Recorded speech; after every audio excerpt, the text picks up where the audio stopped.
Hey guys, Insightful Nerd back with another Marvel Legend review. Today we have a 2-in-1 review of the giant-sized X-Men mini comic book wave Banshee and the Bonebreaker Build-A-Figure wave Siren. I'm going to start off with the Banshee and then move on to the Siren. Been looking forward to cracking open the Banshee for some time. I've already opened, I believe, all of the first wave, mini comic wave that I own. And then got to start working on that second wave. So here we have the Banshee, of course, it being a retro card, just the front and back. Here's the front, same as all the other mini comic book wave figures. Here's the back of the retro card, showing off the other figures in the wave. Of course, the comic in this one is the giant-sized X-Men. We'll get a look at that comic a little bit closer here soon. I have every other figure in the wave besides Rom. Unfortunately, my pre-order got canceled a year ago or whenever that wave came out. Have not been able to find him for anything reasonable since, so that is quite unfortunate. Let's just get to the figure itself, see what he's all about. Here is the inside of the retro card in case you're curious. Looking at him overall, pretty standard Banshee figure. Can't remember. Holy fuck, those are some gummy ass joints. Of course, it being a cheap Marvel Legend, very nice I guess print on the fabric on this side, but this side struggles heavily. Don't know why they can't just do that on both sides. Would love to see them start to do that. Also, just a cleaner way of having the fabric be on there, like a bendy wire or something, because these little tags that they put on the figure that stick off of them all weird are just ugly as hell. Once again, though, he's pretty dark on camera. He is a much lighter shade of green, not like lime or anything crazy, but certainly not as dark as it appears on the screen. Same goes for the yellow. Liking this collar piece. We'll compare the other Banshee I have here in a moment. Bit of paint on the boots. To show the little point. I wish they would have color matched that a little bit better. Once again, something the camera's not quite catching that well, but there is a clear color difference. Scarecrow looking ass. Included with the figure are two different head sculpts. This is his screaming face. His hair all blown backwards. Pretty cool to see. You don't often get that. I don't think the Banshee I own has that, which should be a given, but very cool. And the other head sculpt with the more classic hair to the side. He's got the mutton chops on this one, the other one doesn't, which is an odd choice. Kind of wish they matched. He kind of looks like the fucking villain from Frozen. Very smug expression on his face. You can't see it very well. In person, there's a very light coat of paint. So that's some cool little detail that they actually did some paint work in there and it's not just solid plastic. For hands, we have a pair of fists, a holding hand and splayed open hand, and like a trigger finger hand. I believe this is the one intended to hold the comic book itself. Here's the comic book once again, just a way for Hasbro to flex their UV printing. My camera is not good enough to pick up the amount of detail they've actually got on there. It is quite impressive. Nothing on the back besides just the Marvel Legend logo. This is like the only one I believe they've done where it's white instead of the base comic being black. But here it is next to the actual comic book cover itself. Incredibly impressive to see that amount of detail captured on this. For reference, the comic cover's width is not even an inch wide. It's just incredible the amount of detail they got on there. So for our first mini comic book comparison, here we have the Infinity Gauntlet comic cover, which came with the Adam Warlock. The Ultimate Iron Man cover, which came with the Ultimate Iron Man. The Miles Morales #1, which came with the Miles Morales. The Dark Avengers, which came with Daken. And the Frank Miller Daredevil, which we have recently reviewed. The only other one I've done a review for is the Dakin, but cool to see that they're still doing this series. Of course, I have not collected all of them. The second wave of figures, half of the wave just did not interest me at all, so I won't have all of them, but I can live with that. Still, just a nice lineup to have them all of these together at least. If anyone has any suggestions on like display or storage ideas, let me know. Because currently I have them all stacked like this on my desk. They got real sticky, like the printing was starting to stick to each other. So I'm gonna try and find a different way of storing them. Before we get into articulation, would just like to say all of the paint, if that'll focus at all of the paint on the gloves and boots where it goes onto the green plastic is just not color matched at all, or just not well enough. You can see this is all yellow plastic, and then that line there, it leads onto the green plastic, and the yellow is just not convincing. So they definitely should have gone with a second coat.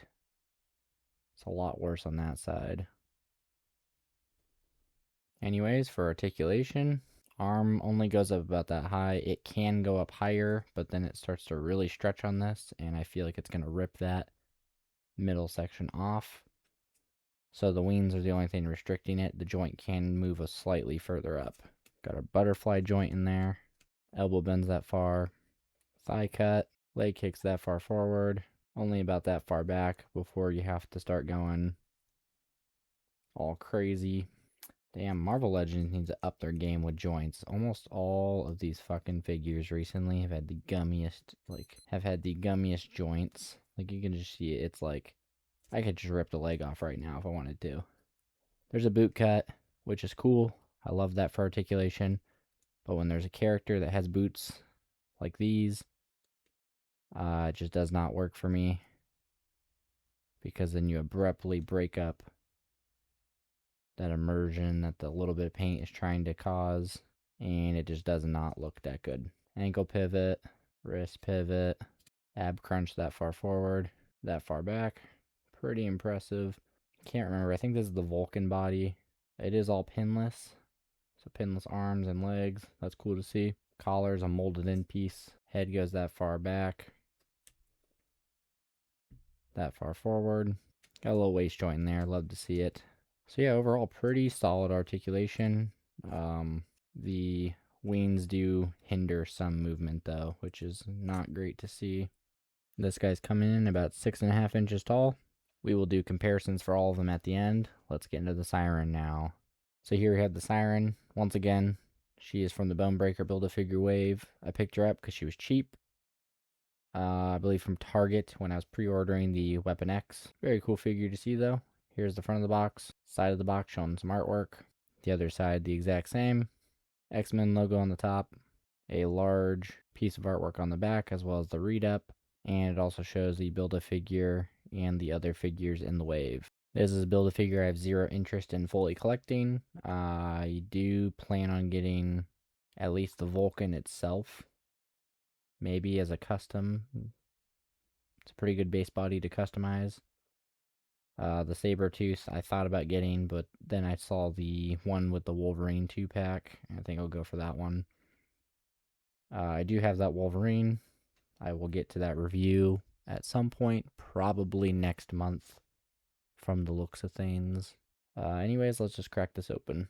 Here's what the inside of the box looks like. Little X logo in the middle, as the colors radiate throughout like a little explosion. This is the same packaging as the Wolverine from the same Build-A-Figure. However, he does not come with a Build-A-Figure part. They do that because they know people want that Wolverine. But as you can see, he does not contribute to the actual Build-A-Figure itself. Unfortunate to see. Once again, just another reason I will not be building this one. But yeah, comment below if you'd like to see me review this earlier. Currently, it's going to be mid-May, something like that. Fucking part takes up so much space. So right off the bat, pretty solid figure from what I'm seeing. No waist Articulation, that it sucks, but it's also a Marvel Legends female, so probably can't stand worth a fuck. That's one tight-ass ankle. What the fuck are we doing there? That feels like it's gonna break. Once again, same story for the wings. Very nice color on this side. Backside is not looking great. Hers is a different piece, though, where it wraps fully around. And instead of it alternating black and yellow, this one is green and yellow. It's like a darker green. Their base bodies, on camera, it looks almost black and yellow, but it is just a much darker green. And then the yellow also is just darker. Not even sure why they didn't match the hair colors, given, you know, their father and daughter. Anyways, what I was going to say is my main issue already is not much for accessories. This is the only head sculpt you get. The pair of fish she's wearing. And then these opened up hands. Those are the only hands you get. And then the large Build-A-Figure piece, which is cool. But again, I'm not going to build it, so I'll probably just sell this. Cool Build-A-Figure, but I just zero interest. I'm noticing just overall the same issues, like the paint not being coated enough. She's got ports on her back. That's interesting. I wonder what this body was used for before, where it needed those. I almost wonder if the Lady Deadpool uses the same body. Let me go check. So it is not the same as the Lady Deadpool. That one is an old body with pins. This is a newer body with pinless joints. And I kind of thought it was the same as this Jubilee. She's too small. I have no idea. Comment below if you know what the base body is, because I have zero clue. Aesthetics overall, looking nice. I like the hair flowing. Wish we got another expression, like a screaming head. It would make sense. But yeah, for articulation, arm goes up that high. Elbow bends that far. Head goes up that far. That far down. Ab crunch. Only that far forward. Much further back. Once again, both of that could be improved with any waist movement. You don't need an ab crunch. I don't think there's enough plastic there to justify an ab crunch, but certainly some form of waist joint is needed. Leg kicks that far forward, that far back. All the female bodies seem to be the same. They can kick forward substantially, but they're just so fucking caked up you can't go back at all. Knee bends that far. Thigh cut, ankle pivot, wrist pivot.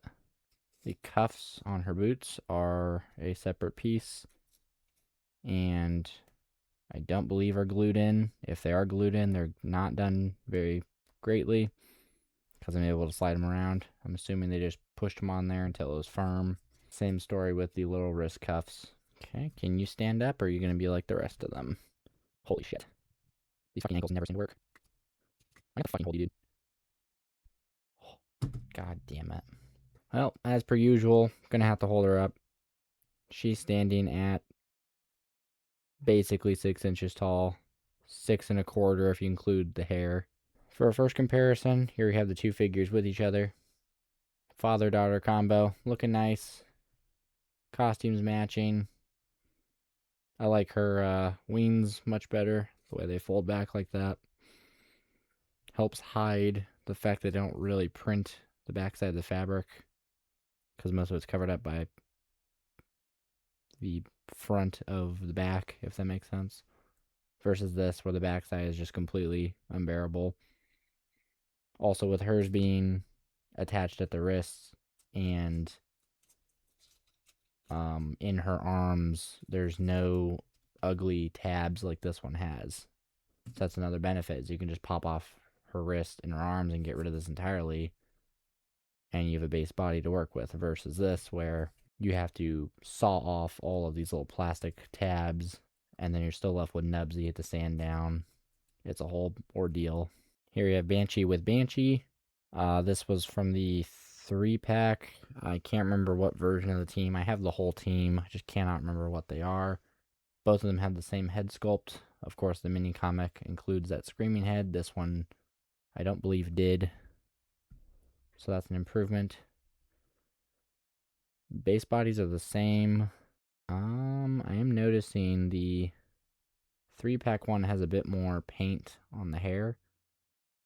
Camera's not going to pick that up at all, but it's just a little bit more. I think even the face has a bit more. The face has a bit more paint on the old one. The collar's also different. I like the way this one's flared out more, and it feels like more of a just one piece versus this where it's like you can see the seam on it, so it almost seems like it was an afterthought. Where this one has a seam, but it just seems like it's actually fucking idiot. I don't know, it just feels like this one was much more intentional. Base bodies appear to be the same. I can't exactly tell what the way the collar is. I don't know. Here they are with each other, though. I found her base body. I believe it is the same as this Psylocke. I would imagine this Siryn came first, though, so that still doesn't tell me whose base body it actually is. But these two share the same body. Hasbro, consider giving them ankles that work, perchance. I bought this Banshee to be a part of my definitive X-Men collection. So to compare with some other X-Men that I have in that lineup currently, from left to right, the X-Men 97 Wolverine, X-Men 97 2-pack Storm, X-Men 97 Cyclops, X-Men 97 Gambit, as well as the 85th anniversary Jean Grey. Female bodies in general tend to not stand. I'm literally having Siryn lean up against both of them. I'm having to hold one and the other one with a flight stand. This is ridiculous. Come on, Hasbro, fix this shit. Here is Siryn with the X-Men 97 Gambit, 2-pack Storm, 85th Jean Grey. This Black Widow does just fine. I'm about to fucking hold you again. Jesus fuck. For some other females, here we have the female Loki. I don't remember where she came from. I think she's a retro card. The Earth's Mightiest Black Widow, which is a part of my definitive Avengers. And of course the Siryn. Black Widow stands up by herself. Look at that. It is fucking possible. There you go. Talk about child support. Anyways, there's my review. My 2-in-1 review for the mini comic book wave Banshee. And that's fantastic. And the Bone Breaker Build-A-Figure Siryn. Thank you very much for watching. If there are any other figures you would like to see me review, or Lego, or whatever, you take a gander at the channel. I have a variety of things. More to come this month. I'm going to be changing up things a little bit, adding some variety. Thursday's video is going to be some evidence of that. It would mean a lot if you subscribe to the channel. We are currently trying to hit 100 subscribers. When we do, we will be unboxing and reviewing the Legendary Rider series Toy Biz Hulkbuster. So yeah, if you'd like to see that or some other surprises I have for when we hit 100, just click the button below. It would mean a lot. But yep, thank you very much for watching. Peace.